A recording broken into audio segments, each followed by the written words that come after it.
Hello and welcome back to State of the Division, this time bringing UFC 302.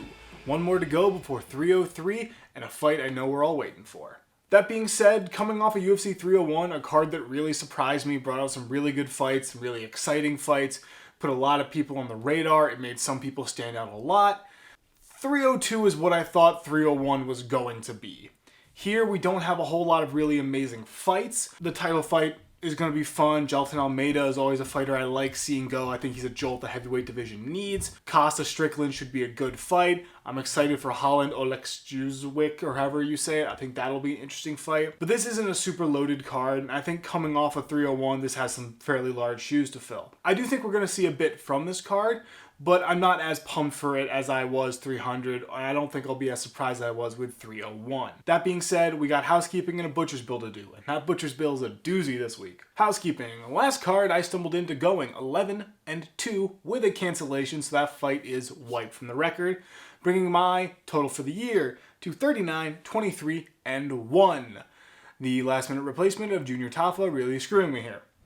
It's a far much improved from last week, and I hope to keep it rolling with this card.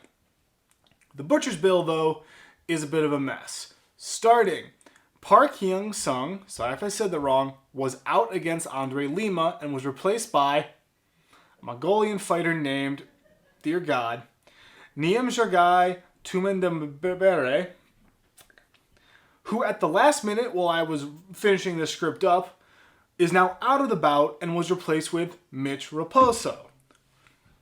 So, if you're following, Mitch Raposo now fights Andre Lima as his two original opponents, were both removed from the fight. I do not know fully why, I didn't look it up, but they're not fighting. Both Tatsuya Taira and Joshua Van are off the card, again don't know why, and the same is true with Roman Dolidze and Anthony Hernandez, both are removed from the card.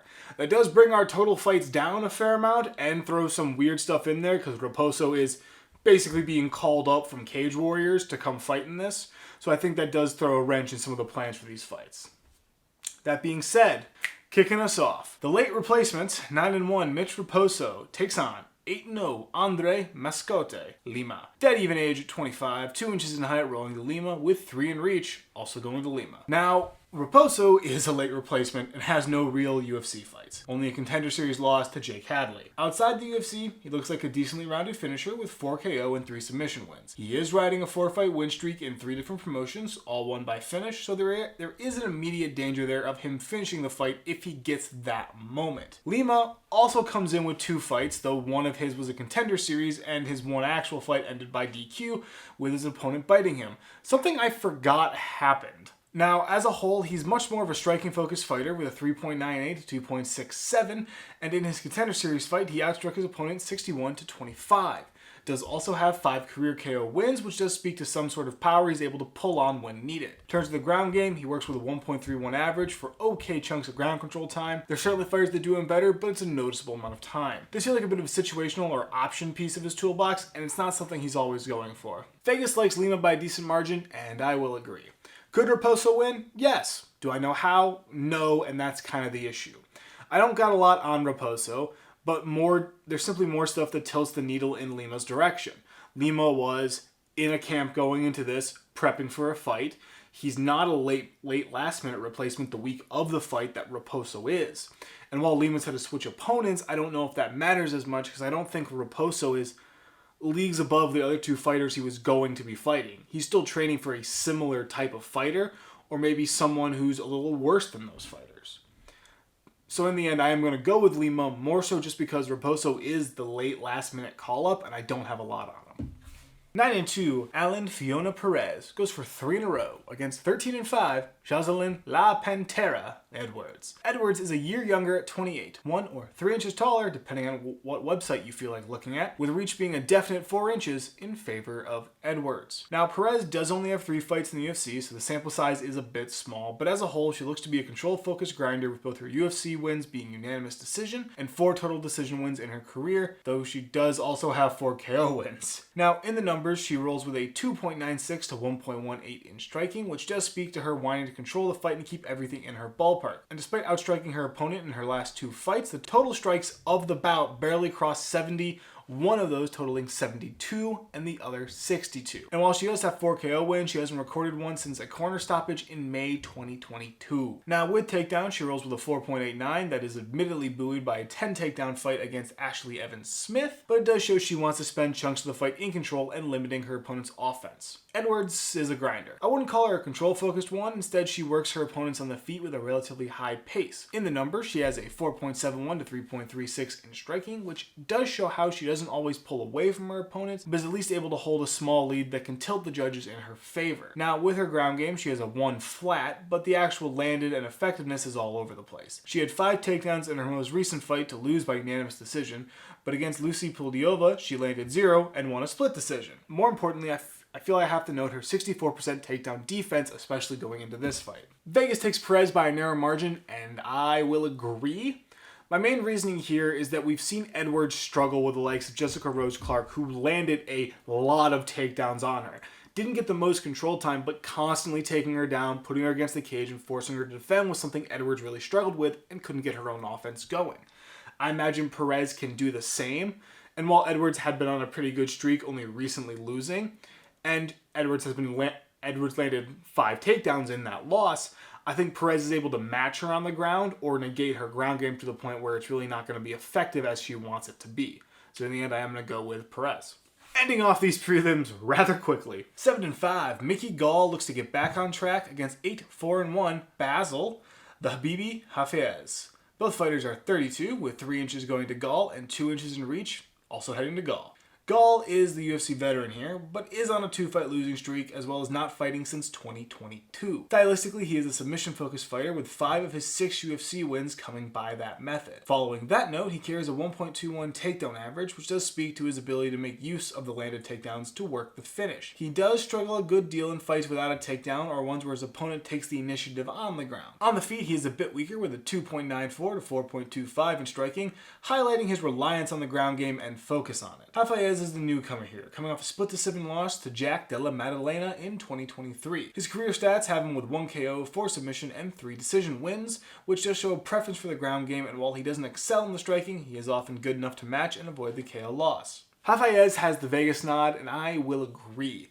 Gall does have the experience advantage, but is very hot and cold in the UFC, and then Hafez just doesn't have a whole lot of data on him, which puts me in a weird spot. So here, I'm going to hope the casinos got their act together, and I'm going to run with Hafez. Opening the prelims. 15-7-0-2.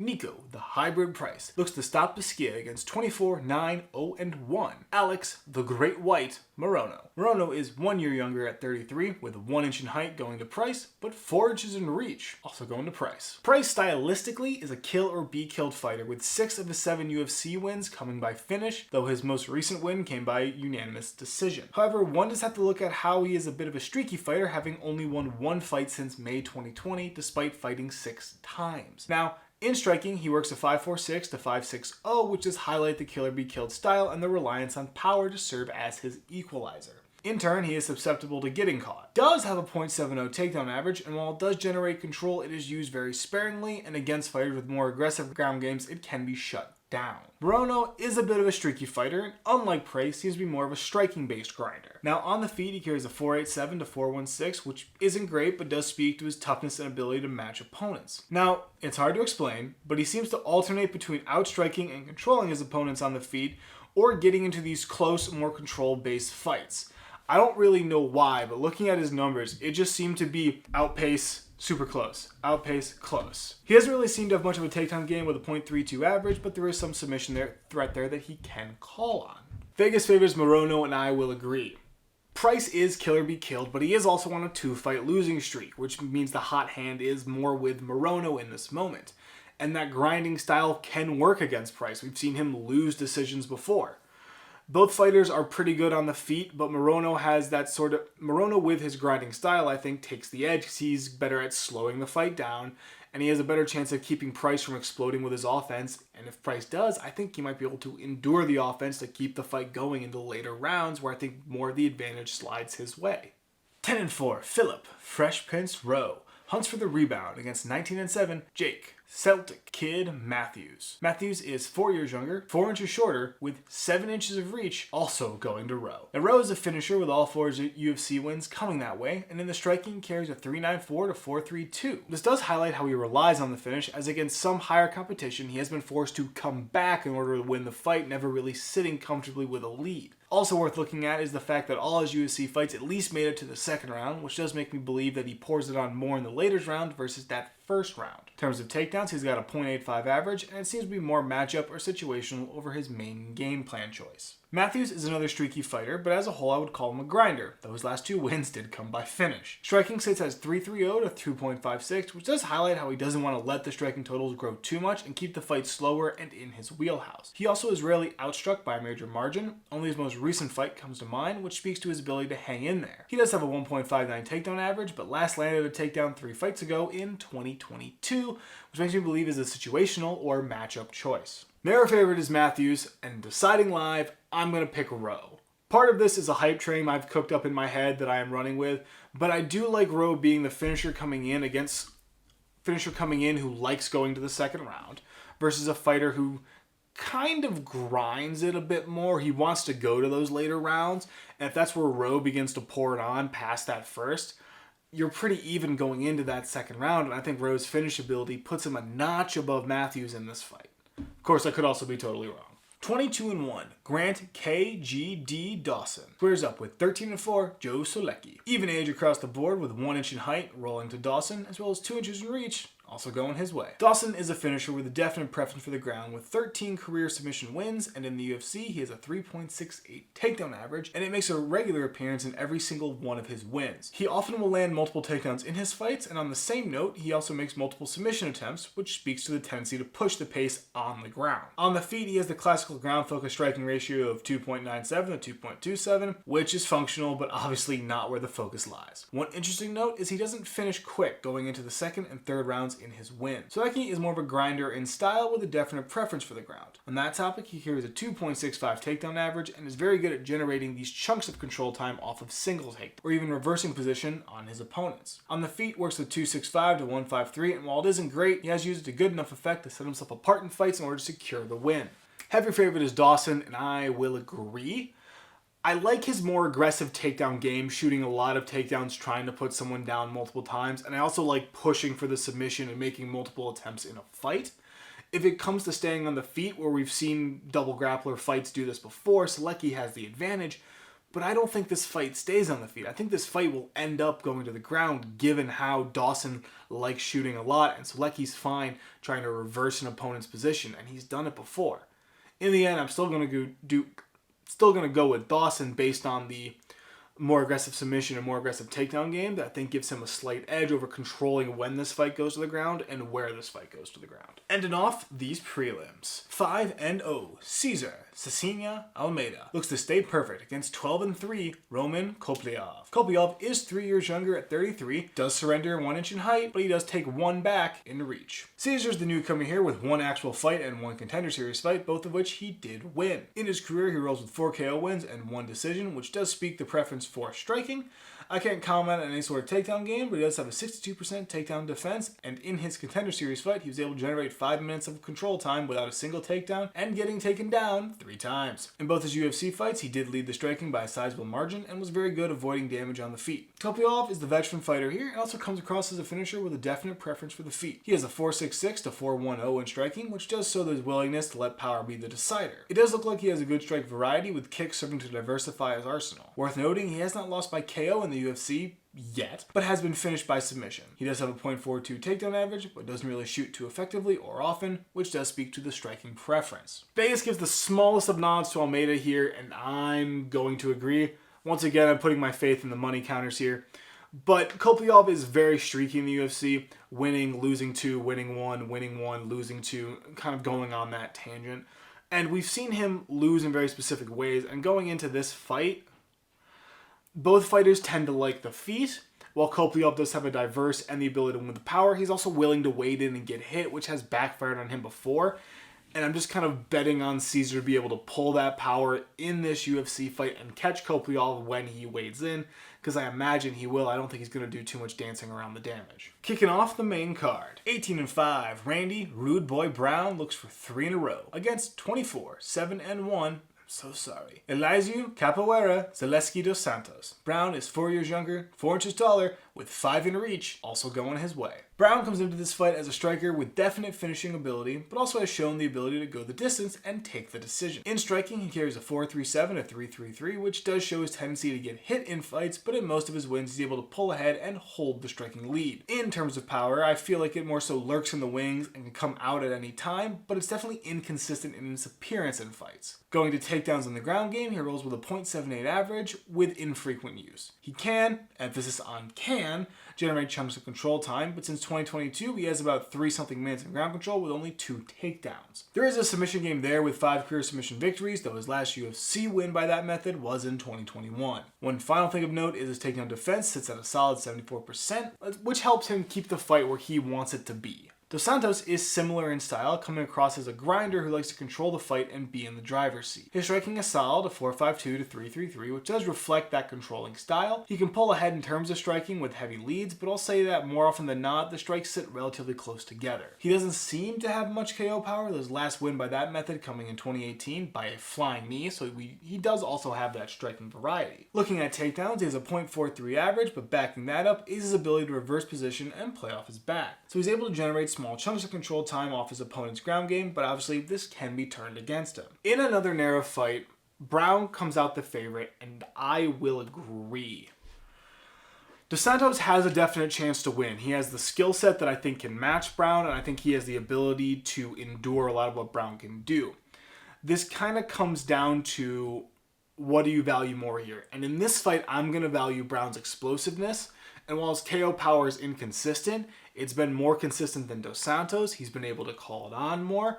And while I think Dos Santos might match better on the ground, I think Brown's going to be very good at keeping this fight on the feet or avoiding the worst of the ground game to keep the fight going into later rounds, where we've seen him be able to match and excel and win fights in those later rounds.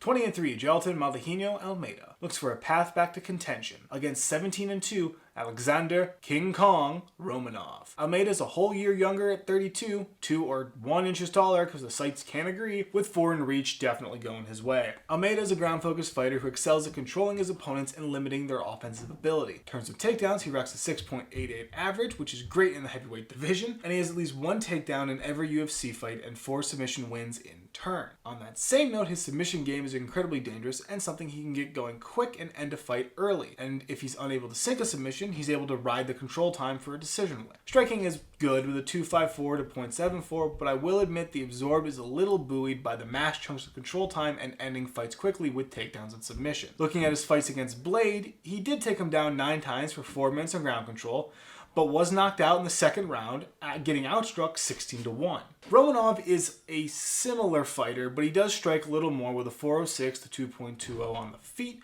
with the tendency to pull away in most of his fights in the striking totals. There is KO power there, but he relies on the ground game more so than that. On that note, he runs with a 4.32 average in takedowns and can put up decent chunks of control time that are dependent on the opponent's ability to defend, or he can work the submission, which he has a variety of. He doesn't tend to go the distance often, but has proven the ability to in a few fights. The favorite is Almeida, and I'm going to disagree. Almeida can win this fight for sure. His submission game is dangerous and his takedown game is deadly. But Romanov is also another ground-focused fighter. And coming off the fight with Blades, we saw that Almeida, if he can't finish you on the ground, you can finish him on the feet. Because Blades, again, was taken down a handful of times, but survived, got to the feet, and landed the punch he needed. And Romanov has that KO ability. And I think Romanov is good on the ground, and he might not shoot against Almeida, but I think he can defend or negate a lot of what Almeida is trying to do, or at least he has the chance to, which gives him the slightest of edges in my mind going into this fight. Plus, Romanov is probably going to come in heavier, because Almeida only ever really comes in around the 230, 240 mark. Romanov comes in around the 250, 260 mark, which I think is a plus in his end, because he carries that weight pretty well. 25-11-0-1. Kevin Trailblazer Holland looks for the rebound against 19-7-0-1 Mikhail Hussar Oleksiuk. Jesus. Now, Michael, because that last name ain't happening, is 2 years younger, but Holland is 3 inches taller with 7 inches in reach going his way. Holland is a dangerous fighter, capable of bringing the power on the feet with a lurking ground game, capable of springing a submission when needed. With that noted, he can be caught or outmatched against other high-caliber fighters. His last fight saw him take a decision loss to Michael Venom Page, where he was outstruck 41-29, and despite landing 2 takedowns with 4 minutes of ground control, did lose. In the numbers, he carries a 4.24 to 3.19 in striking, which does speak to his finishing power and willingness to get into the firefight. In most cases, he's capable of matching the output of his opponents, and rarely is he outstruck severely. Takedown game does back it up well and provide another weapon for his arsenal with a .85 average and the ability to rack control time. It does feel like it is a situational game plan choice, though. Michael is also a striker by preference with solid KO ability, though it does look more like of a quantity over power situation in terms of KOs. With numbers, he sits at a 5.06 to 4.26, which does speak to the higher output of his striking. He doesn't tend to go into the later rounds with in his wins, only 1 UFC win going past the second. He does have some sort of takedown game, but it seems like more of a backup piece to his striking with a .75 average and scattered use across his fights. He can generate some control time, but given the scattered use, I don't know how effective it will be going into this fight. Holland is the Vegas pick, and I will agree with a healthy amount, I will say, of trepidation. I think Michael has a chance. I think he's a very solid striker. He's capable of pouring it on and overwhelming his opponents. However, Kevin Holland does have the experience with higher quality fighters, and while he has lost to some of them, he's also fought against them and I think built a skill set that's a bit greater than Michael's is now. So I think if Michael wants to win, he has a longer road to go than Holland does. Because Holland has that power that can change a fight in an instant, plus a sneaky submission game. I don't really see that submission game in Michael, and I don't really see him packing that one-shot power. He always seems to have to land a flurry of blows to rock someone and put them away. I don't want to completely count Michael out because I really think he can win this fight. But I think if we're looking at the pros and cons of each fighter, I have more pros picking Holland to win than I do picking Michael to win. For the co-main event, 28-6, Sean Tarzan Strickland looks to get back in the title picture against 14-3, Paulo Borrachinha Costa. Age is even across the board at 33, either even height or 1 inch going to Strickland, with reach being a definite 4 inches for Strickland. Now, Strickland is an awkward fighter to get a grasp on. I will call him a striker who brings out power for sure, but is also capable of presenting this awkward style that puts fighters into an odd situation. Numbers-wise, he carries a 5.91 to 4.33 in striking, with the aforementioned power posing a pretty consistent problem. Going to his style, he tends to go straight at his opponent and walk them down, forcing them on the back foot and adjusting around him to try and find the angles. This style does have flaws and can be countered. Looking at the Duplessis fight, he was matched and the style was negated. Duplessis kept going forward, not letting him dictate the pace or pressure, and kept matching him, meeting him, or taking him down. Following along with that thread, he doesn't get outmatched in terms of striking totals too badly. He does have a .85 takedown average, which I will say serves as another tool, but not one he pulls out constantly. Costa is a power fighter who brings it in both the striking and the takedown game. This shows in the numbers where he carries a 6.20 to 6.38 in striking, letting power sit as that equalizer and threatening the KO in most of his exchanges. This is backed up by a .5 takedown average, which lets him bring his power out again to disrupt his opponent's offense and rack up control time. He can be beat on the feet. Looking at his last fight with Whitaker, we saw Whitaker avoid a lot of Costa's blows, instead relying on dancing around, moving around, and avoiding his offense while setting up his own. Vegas runs by Strickland by a decent margin, and I will disagree. Strickland does bring this weird kind of style to the fight. The constant forward pressure can kind of throw fighters for a loop because it puts you up against the cage and forces you to keep moving around, trying to find an angle that can leave your defense pretty open as you try to work your way out of a corner. However, I feel like Costa's a good matchup here. He's a power fighter. He wants to get into exchanges with you, and he's willing to wrestle with you. And I think Costa's power in the wrestling, I think, will be very good for him to use here. I think it's something that can surprise Strickland and put Strickland on the ground for at least some chunk of control time. And in an exchange, I think he's willing to walk in and get hit to hit, which is something that's dangerous for Strickland, because while Strickland can bring out the power to put him away, I think Costa can match him in power. And I think both fighters swinging for the fences while being entertaining has a higher chance of rolling Costa's way than it does Strickland right now. Obviously, this is mostly conjecture, but I am going to pick Costa kind of for the reason of I think he matches up pretty well with what Strickland wants to do in a fight. For the main event, the champion, 25-1, Islam Makhachev, looks to notch another title defense against the challenger, 38-0-1, Dustin, the Diamond, Poirier. Makhachev is 3 years younger, 1 inch taller, but Poirier does take 2 in reach. Makhachev is a well-rounded fighter capable of dominating the ground game with large chunks of control time and working submissions throughout. Or he can match an opponent on the feet with the danger of a knockout lurking constantly. Speaking of striking, carries a 2.46 to 1.27, which does highlight how he wants to slow it down and work it at his pace and prevent his opponents from getting into a groove. He also does pack good striking variety with kicks and punches, making his opponents wary of stepping in or staying too far back. Now, this is all backed up by his very good takedown game, which hits at a 3.17 average and is something he can use to incredible effect. He's able to hold the fight there for swaths of control time, nearly 7 minutes and 30 seconds off 4 takedowns in his first fight against Volkanovski. In addition to the control time he's able to rack up, he also packs a dangerous submission game, though his last one was in 2022. Poirier should need little introduction, but as a whole, he has a well-rounded game, does tend to stay on the feet more often than not. On that note, he rolls with a 5.45 to 4.36 in striking and packs some definite KO power. In addition, he is fundamentally very solid and has proven himself able to match up against some good competition. In terms of the ground, he rolls with a 1.33 average, and ignoring his attempted guillotines, it all seems very situational and is based more on disruption or recovery instead of a huge game plan piece. He has been able to generate defense off his opponent's takedowns and minimize most of the damage. Helping with that is a 63% takedown defense. Vegas runs with Makhachev. As much as I want Poirier to hold the gold, I am going to run with Vegas and pick Makhachev here. I think on the feet, Poirier has a better chance. I think he has the ability to get the knockout shot he needs, and I think he matches up better on the feet with Makhachev. However, Makhachev as a fighter is more than willing to take you down and hold you on the ground to get points. We saw in that first Volkanovski fight with the 7 minutes, with the 7:30 of ground control, that Volk couldn't get up once Makhachev sunk in everything.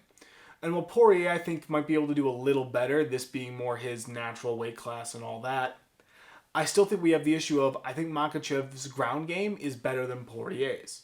Now, Poirier has 63% takedown defense, which I think will help him a lot. I think he has a lot of experience fighting grapplers. But Makhachev is very good at what he does, and I think Makhachev's game plan involves controlling the pace of the fight, mixing in takedowns, and forcing Poirier to play off a back foot. All of that is something Makhachev does very well. I think all of that leans into a game plan that Makhachev can use to win, and I think it just makes it that much harder for Poirier to step into this fight and overcome that monstrous ground game and solid striking he has. So in the end, I am going to pick Makhachev despite wanting Poirier to win. Well, that was UFC 302. Overall, it's an okay card, I will admit. I think that title fight carries a lot of it, but I do think throughout the card you have a few interesting contenders stepping up, you have a few interesting situations, and maybe people that can turn into challengers and contenders pretty quickly. Well, in the end, those are my picks. Those are my opinions. Go ahead and tell me how you disagree, agree, or how you think I'm completely wrong in the comments down below. Thank you for listening, and have a great fight.